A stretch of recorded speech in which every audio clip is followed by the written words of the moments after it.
Hello, everyone, and welcome in to the Coach Everett Withers Show, as we're here to talk about James Madison University Dukes football with their head coach, Everett Withers. I'm your host, Curt Dudley.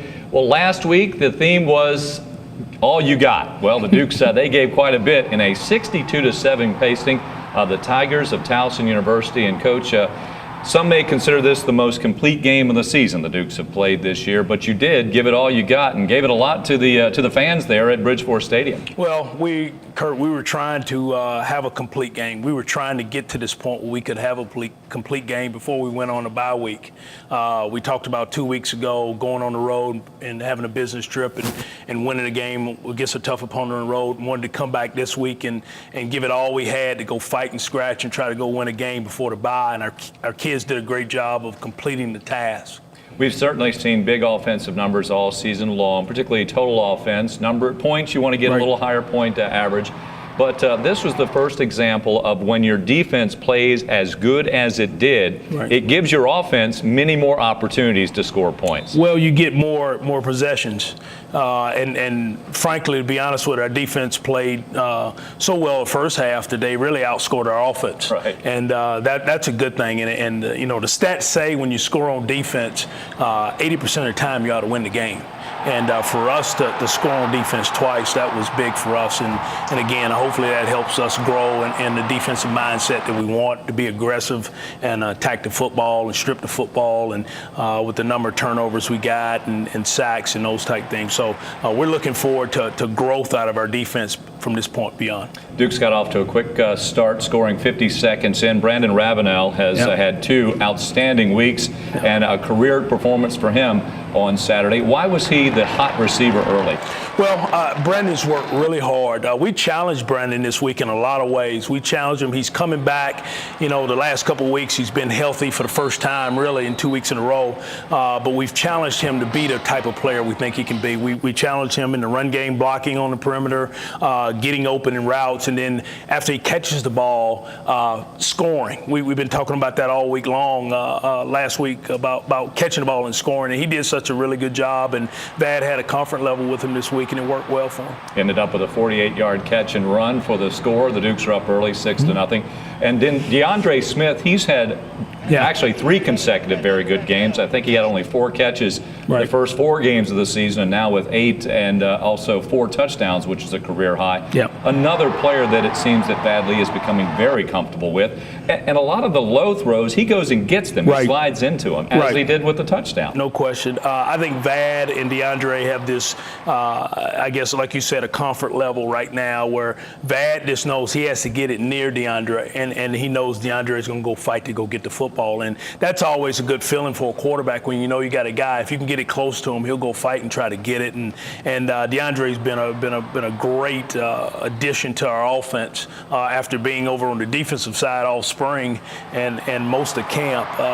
Going back over and playing offense, he's done an unbelievable job for us. Again, you put 62 points on the board, but 14 of those come late in the first half. The intercepted fumble, we'll say, Raheem Stallings, but it was created by this week's Defensive Player of the Week. Brandon Lee had a super job. He stood out to the entire crowd there at Bridgeport with the way he played. Well, when you talk about guys giving all they got, Brandon definitely did that for us on Saturday, and he did some unbelievable things. If you watch his pass rush, if you watch how he played the run, you know, we talk about every time at the end of every play on defense is a takeaway. And Brandon was trying to strip the ball every time he got near the quarterback. If he tackled a guy, he was trying to get the ball out. So Brandon had one of those unbelievable games, and hopefully that grows for him in the future here. Ended up with a couple of sacks, 5 tackles, 3 tackles for loss. Caused 3 fumbles in the ball game. The Dukes picked up 2 of those. Now, of course, there's another young man that just continues to shine. Jimmy Moreland twice has been named the Rookie of the Week. Twice we've seen him pick one and take it to the house, and that gave you the 27-0 lead at halftime. Well, Jimmy has that football IQ as a young guy, you know, and again, he has that ability to understand what to go get as far as attacking the ball and taking chances, and he did that again. And we were rolled up in a cover 2, but he played it a little bit soft and just kind of flat foot and set, and the quarterback read it as he was off, and he stepped in front of the pass. So Jimmy's a smart football player. You know, I always talk about ball and stick guys that love the game and know how to play the game game with a little bit of a swagger, and Jimmy has that. Now, you went into the locker room 27-0, but my sense was that you were not really pleased with the running game in the first half, right, which is what you told us you really wanted to establish. Right. But yet, I think the Dukes responded very well because you rushed for 214 yards in the second half. Yeah, we and hats off to Towson. Towson had a plan to go in the game and try to really blitz internally and come off the edges weak and strong to stop our run game. And doing that, that kind of put us in a little bit of a fog early. Some of our blocking schemes got screwed up because of their blitzing. So we were able to get the ball on the perimeter a little bit more with our bubble and burn game and our perimeter run game. And our guys did a great job of blocking on the perimeter, which hopefully slowed them down a little bit from blitzing internally. And then now we can get back to our normal run game. It was a phenomenal fourth quarter for one of your freshmen as well. John Miller ends up coming in, rushing for 74 yards, carried the ball 11 times. 3 times those carries end up into the end zone. Right. And what a phenomenal finish on one of them where he gets tackled at about the 5 and turns into Superman and flies into the end zone. Yeah, John's a talented freshman. And again, he's played well for us all year long when he's been healthy. And hopefully we've got him back healthy now because we're going to need him down the stretch. And he's just another one of those young kids on our football team that has that football knowledge or IQ that knows how to play the game at his position. We did see a lot of new faces in there, too. You went deep in the bench, particularly in the second half, and a reason why you shouldn't, quite honestly. But this was some pretty important playing time for people that you wanted to put them in real live situations because you may need them down the road. Sure, no question. Obviously, Daniel Shealy got in the game late at quarterback. He's done a really good job of playing, working in practice. So we wanted to give him an opportunity to go in the game and play some at quarterback position. We did that with Aaron Stinney and some guys. And Aaron's played a lot for us, but we wanted to make sure he got some time. Andrew Anker was another guy on defense that played a lot for us. A talented young guy that we just need to get on the field more. And so we did that in a lot of areas, and I think it's only going to help us with our experience and our depth down the road. You ended up kicking off 9 times, so you had that many chances to run a live situation with your kickoff coverage. It was pretty good, I think. You pinned them in most cases. Can you grade that part of the game? We graded it on Sunday, and one of the things we talked about, we had 4 tackles inside the 20, which is kind of like our goal or our bar, what we want to do. We want to try to tackle our opponent inside the 20. We did that 4 times. We had a couple of breakdowns on some others, but it gave us an opportunity to evaluate some guys because we got some more backup guys on that team in the game, late in the game, so it helped us evaluate some of those guys to see if they need to be ones and maybe get some of our starters off that team. Look, I'm curious. Connor Arnone is now doing your place kicking primarily and not for the field goals or extra point now with the emergence of Ryan Maglio. Do you instruct him to kind of drop it just inside the goal line? Because if you kick it out on the back, they're coming out to the 25, particularly if your coverage is good. Right. Our objective is to put the ball on the numbers around between the 8 and the 5 yard line. So we tell him that's a perfect kick. So he didn't have as many perfect kicks, but we had such good coverage this past week that it made up for some of the miscues on his kick. He did kick the ball out of bounds once, but when he makes a perfect kick, we usually get people inside the 20. As you said, going into the Albany game, you wanted to win back-to-back games to feel good about going into the break. Yeah. How good does the coach feel today? Well, it feels good. It feels good to go into the break, having won 2 in a row, and the way we won the last game, playing well on both offense and defense, and doing some good things in the kicking game. So hopefully our kids in this bye week, we can have some confidence, know that we have to get better because we've got a 5-game stretch to go get things done. All right, so the Dukes were victorious 62-7. It was the most points ever scored by a JMU football team in a conference game going back to the old Yankee Conference, the Atlantic 10, of course, now the Colonial Athletic Association, and the 55-point margin, the second only to a 56-0 win over Hofstra at Bridgeport Stadium in 2008 when Rodney Landers was leading the Dukes. So congratulations, Coach. The Dukes winners there. That makes them 4-3 and 2-2 in the CAA. We'll come back with more of the Coach Everett Withers Show right after this timeout here this evening. Office products, we buy right so you can too. That's right. At Office Products, we do things right. With our multi-million-dollar inventory of new, used, and refurbished furniture, you're sure to find exactly what you're looking for. From desks to chairs, filing cabinets, and so much more. All the major brands that you're looking for. Office can too. Office Products, we do things right. Hey, did you know Harrisonburg Nissan has the best selection of pre-owned cars in the Valley? With something for everyone. Best selection, locally owned, #1 volume dealer, it all adds up. Check it out at harrisonburgnissan.com. Clear to zip. Break a little. Touchdown. Good job. Game on.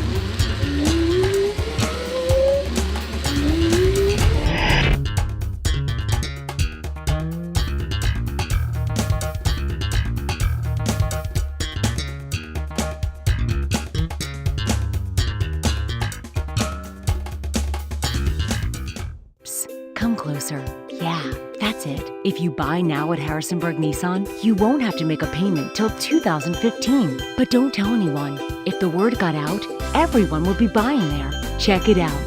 harrisonburgnissan.com.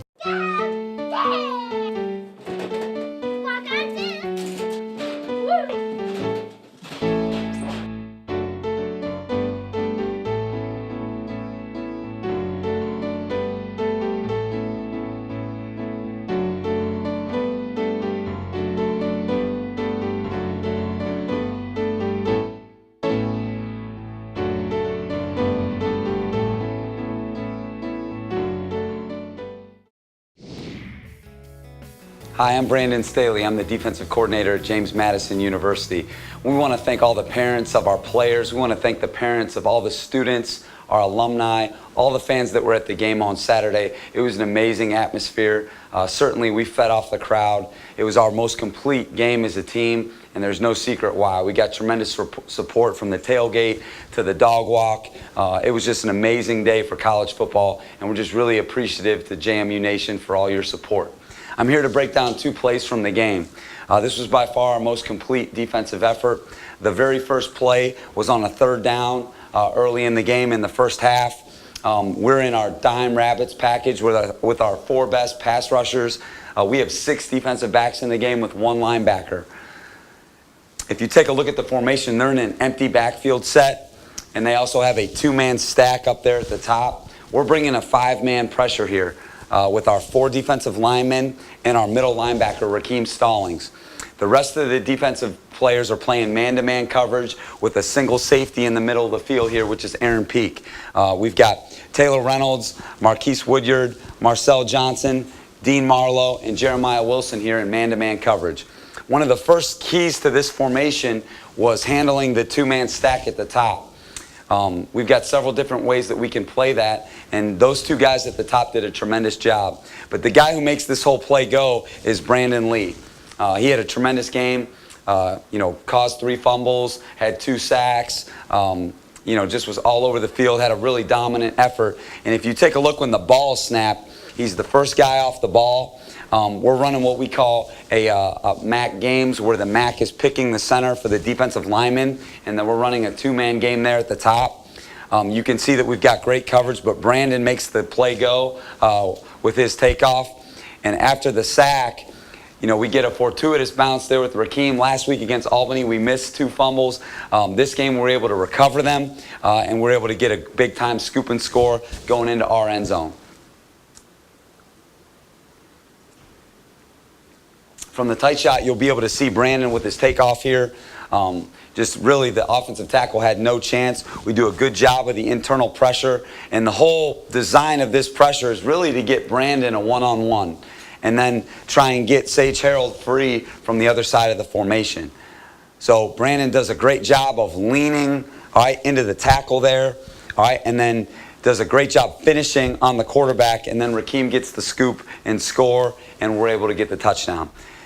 We talk about scoring on defense. Anytime you score on defense, there's an 80% chance that you win the game. In the history of the Super Bowl, there have been 13 defensive touchdowns. All 13 teams have won. So we scored twice on defense on Saturday, so we felt pretty good about our chances.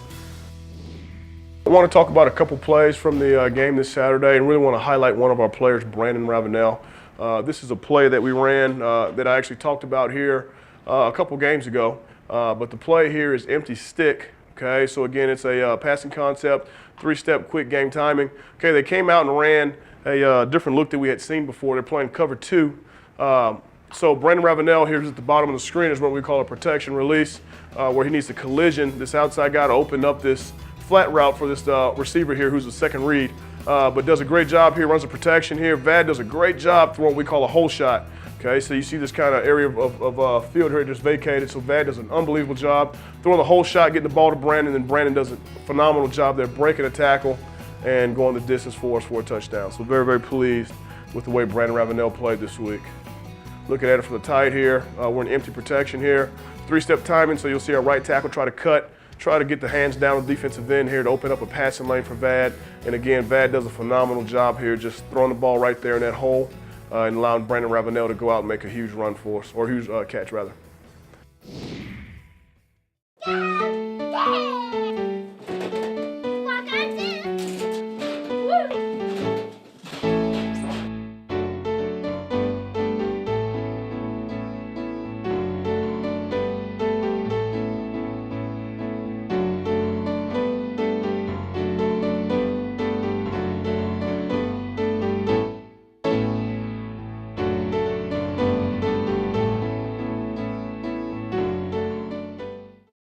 Did you know Harrisonburg Nissan is 24 years old and locally owned? Plus, you can shop from home 24/7 online with our express buying service. Check it out at harrisonburgnissan.com. Give us a fighting chance.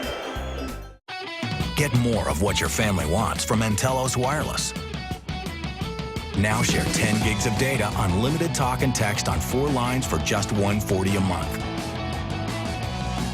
Want even more? How about zero down on all smartphones? We'll even buy out your contract. More phones, more lines, and more data. Stand up and demand more. Entelos, wireless for the people. Office products, we buy right so you can too. That's right. At Office Products, we do things right. With our multi-million-dollar inventory of new, used, and refurbished furniture, you're sure to find exactly what you're looking for. From desks to chairs, filing cabinets, and so much more.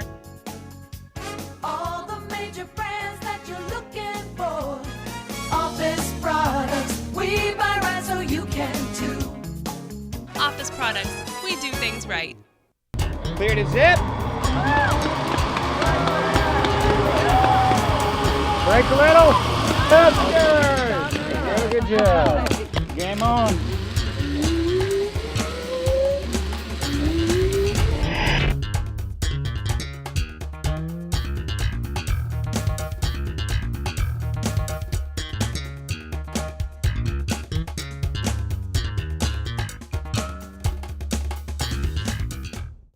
Come closer. Yeah, that's it. If you buy now at Harrisonburg Nissan, you won't have to make a payment till 2015. But don't tell anyone. If the word got out, everyone will be buying there. Check it out. harrisonburgnissan.com. I was coaching high school football and athletic director in Memphis, Tennessee, and Dean Ehlers was the athletic director for the whole city of Memphis. And so when he took the job as athletic director here at then Madison College, then he and Dr. Carey decided that they would start a football program, and he wanted me to be the coach, and so they offered me the position. I came up and interviewed and said that, yeah, I will take the position. They decided that we would start on a Division III level, but they didn't tell me when we were going to start it, and it wasn't until the summer of 1972, July, that they announced that we would be starting the program. So I didn't have a chance to really recruit. I just had to take the students who were already here. And we had our first meeting, and we had about 60 people to show up for that meeting. But from the time we had the meeting and I told them what the expectations were and what they were going to have to do, and then sent them downstairs to get their equipment, it dropped from 60 to about 30 at that point. We didn't have a stadium or anything. We had to practice on the Godwin Field. We were supposed to open up the season at the high school, but it rained the night before, and therefore we had to play the first game on the Godwin field. And in fact, the morning of the game, I had to help put up the goal post and also line the fields to get ready for the game. And so that was an interesting start. The first game was with Shepherd Junior Varsity, and we got beat 6-0. We almost scored in the first half, but fumbled the ball down on the goal line. So we got beat 6-0 in the first game. We began our first season in 1974, and that's the first year that we played on campus. That's the first year we had the stadium, 1974, and we opened the season by winning our first varsity game against Washington and Lee, and we had a winning season in 74. And then moved to 75 when we had an undefeated season, and by the end of the year we were ranked in one of the top teams in the nation in Division III. We moved from Division II to Division I AA in 1980, and by 1982 we had made great progress. In fact, we had an 8-3 season in 1982, and we beat the University of Virginia. In fact, 1983 we opened the season with a big win over Appalachian State, and then the next game was with the University of Virginia, but we lost two important people in the Appalachian State game, Warren Marshall being one of them, one of the top runners in the country. Okay, and then in the University of Virginia game, we were ahead 14-0 in the first half, and we lost both of our quarterbacks then. And then I think by about the third game of that season, we had lost 16 starters. We had the chance of having a wonderful season, but because of the loss of all those starters, then that really messed the season up. Right now, you know that JMU football is looked at as one of the best 1AA programs in the country, and they have a chance to go for national championships. And I see that being something that they will continue to do wherever they go. Get more of what your family wants from Telos Wireless.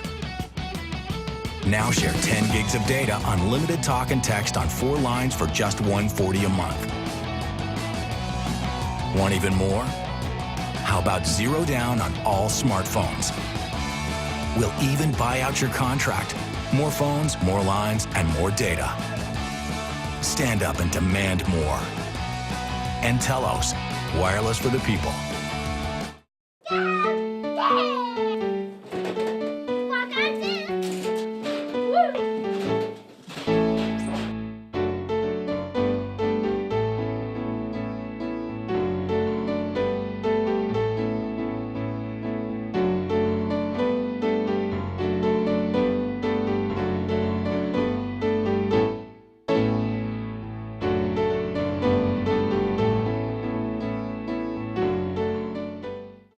At Harrisonburg Nissan, right now, you can get 0% financing on select models. Hey, keep your money. Use Nissans.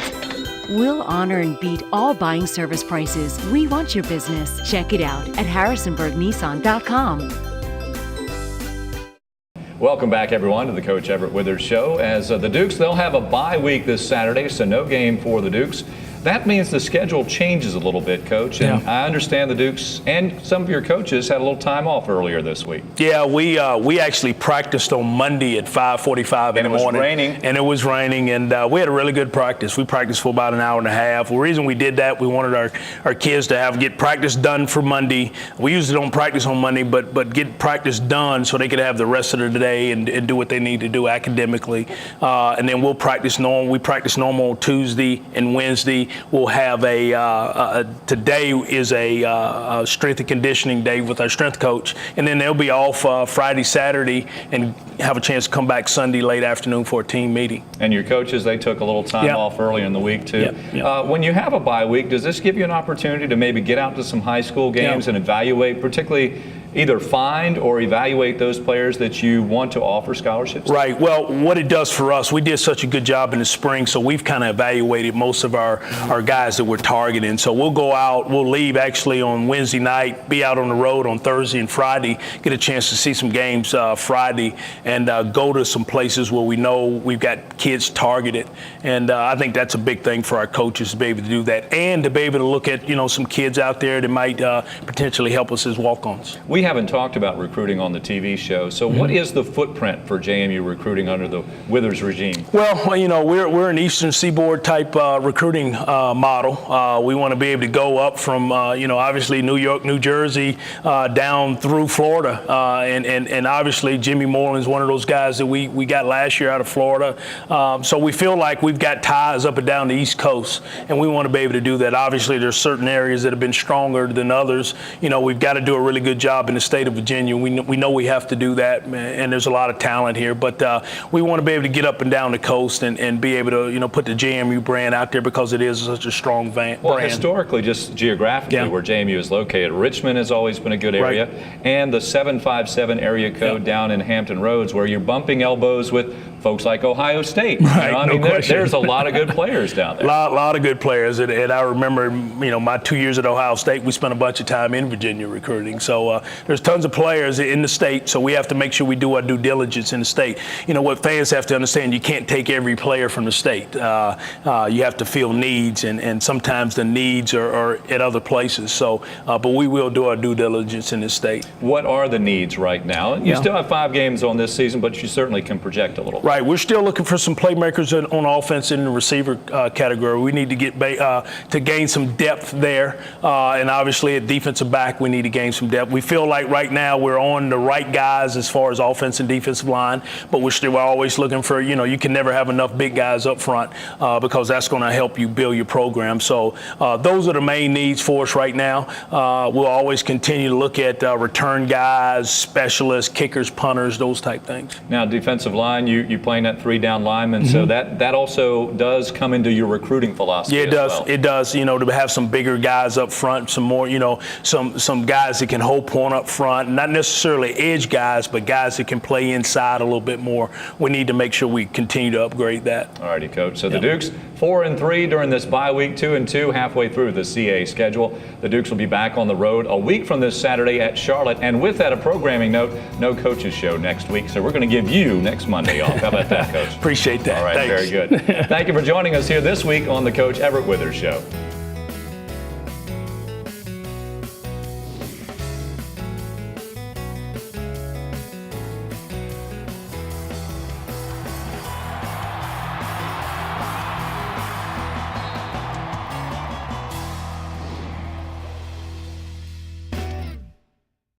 Come closer. Yeah, that's it. If you buy now at Harrisonburg Nissan, you won't have to make a payment till 2015. But don't tell anyone. If the word got out, everyone will be buying there. Check it out.